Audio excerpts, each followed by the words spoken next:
Hello and welcome to Boomer and Beyond Wellness and Have It Your Way workouts. So today's deep dive is into an exercise called the bent over unilateral bent knee hip extension. It's quite a mouthful, but I like names of exercises that are very descriptive because it helps with what we have to think about and what we're doing. So the accessories we'll be using today will be a sticky yoga mat, a workout bench. However, it's not a requirement, so if you have a strong, sturdy chair, feel free to use that as well, as long as there are no wheels on the chair. I will also be using a fit ball, or if you have a 9-inch Pilates ball, and I have preset my ankle weights, and they're adjustable to 5 pounds each.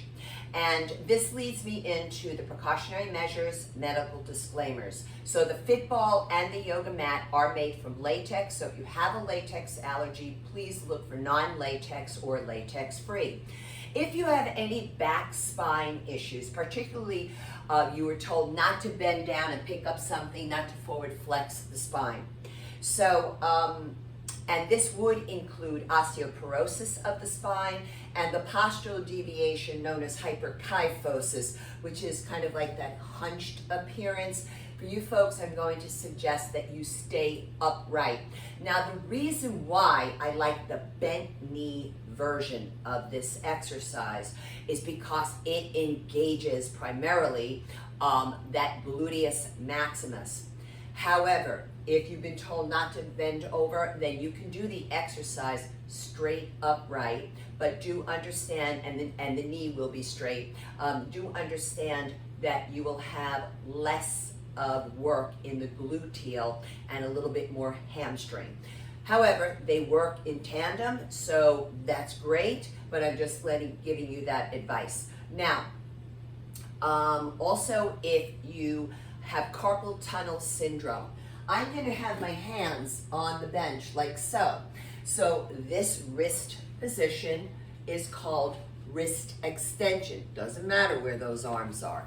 So you folks want to avoid that position. So what you can do is just close the fingers gently. Don't cut your skin with your nails and dig in. You don't need to do that. So I call making it a soft fist.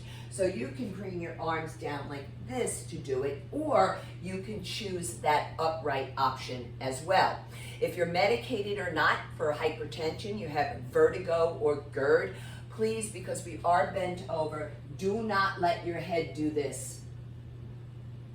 No sagging down, no forward flexing of the cervical spine of the neck for you folks. And also, if you have, in general, lower back issues, you might want to choose that upright position.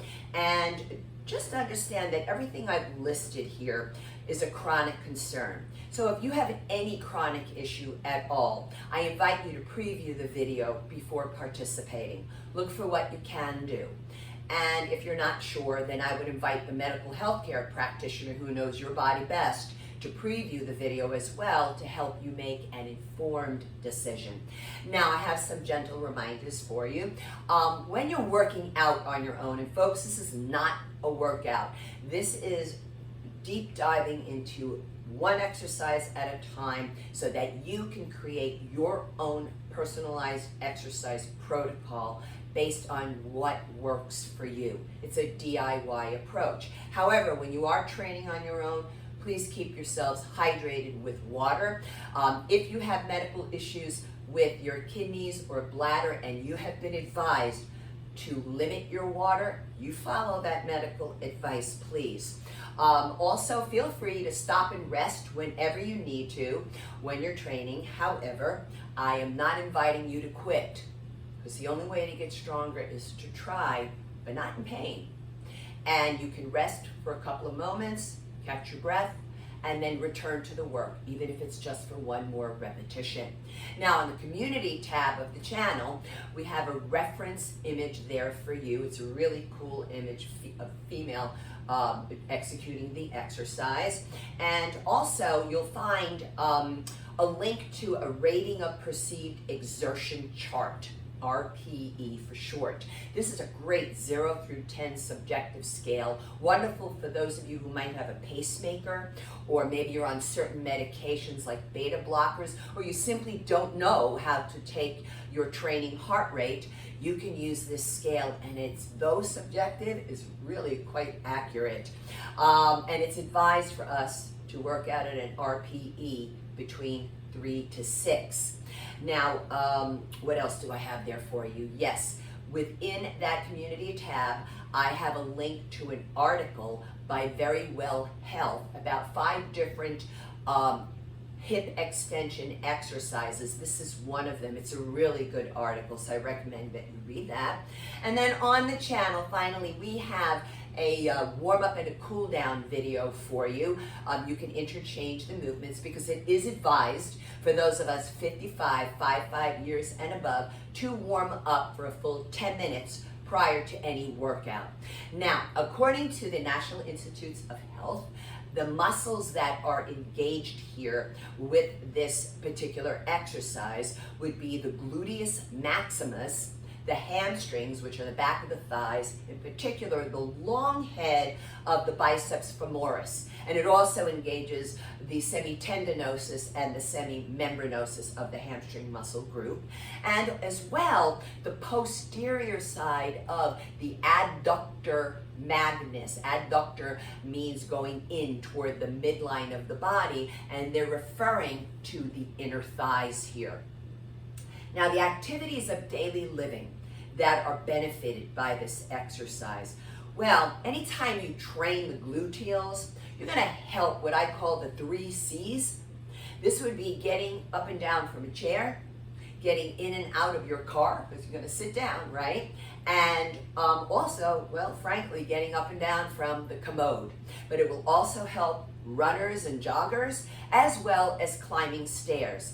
Now, what we're gonna do here today for that bilateral, the bent over unilateral but bent knee hip extension, so much.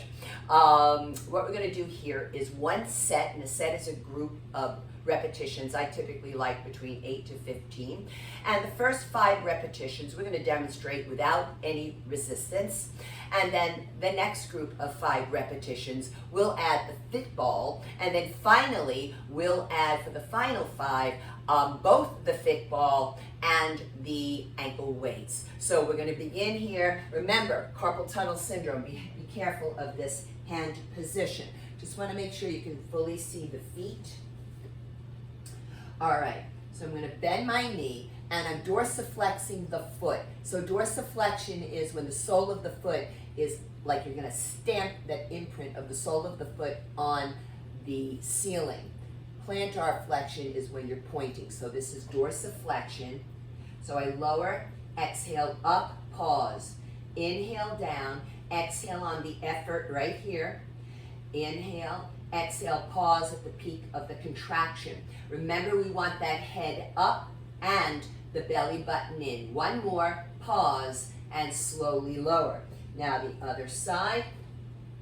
I'm just double checking my feet. Yep, and here we go. Push up and down. Now, believe it or not, this is more challenging for me on the standing leg due to a childhood injury. So just take your time, especially with any pre-existing issues. And I'm going to lower the leg down. Now I'm going to grab my fit ball. And whenever you work with a fit ball, any ball, you want to make sure the plug is not pointing toward your skin. I'm inserting it behind the outside knee. Okay, here we go. Pushing the bench away. Exhale up, inhale down. So if you're medicated or not for hypertension, you have vertigo and GERD. Folks, I need that head up, please. Pause at the peak of the contraction. 1 more, and control it down. We want that belly button in to protect your back muscles as well. See where I'm at here? Yeah, here we go. Up and down. Exhale, up and lower.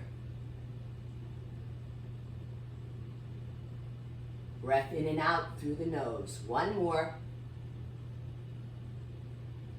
Now, I'm going to put on my ankle weights. Let me put this one down here, slide that forward for you. So some of you know I really like adjustable wrist and ankle weights because A, you can wash them because you can remove the weights, but also the weights are of a smaller increment. And if you have chronic concerns, jumping even 3 pounds, 2 pounds, 5 pounds, whatever it might be, that's a lot of a jump for some of us. I typically like to find weights that are quarter-pound increments. Sometimes I'll find them half-pound. In the case of these, they're 1-pound increments. Okay, so hands down, belly button in, step back a bit, and bend the knee, stamp that sole of the sneaker on that ceiling. Oh, I said I was going to use the fit ball, right? Yeah, let's bring that in. But you saw a couple of repetitions for those of you who don't want to use both of them together.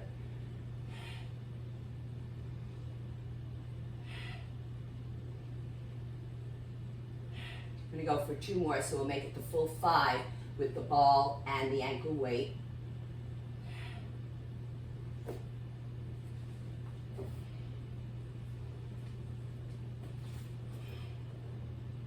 Yeah, okay.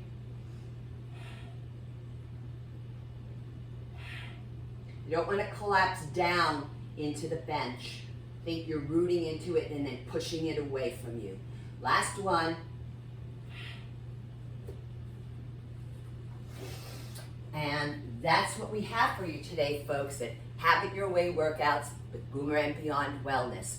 And if you find value with my content here, I would really appreciate it if you subscribe to the channel, perhaps share the videos with others, give it a kind comment, and don't forget to hit the notification bell to be reminded of new content. And if you would like to work with me privately, I am available virtually as a senior fitness consultant. I do both personal training and I teach hatha and prenatal yoga virtually. However, if you are in the Fort Lauderdale area of Florida, look me up because I do on-site licensed massage therapy. So until next time, eat your greens, eat your beans, drink your water. Thanks so much for your support. Be well.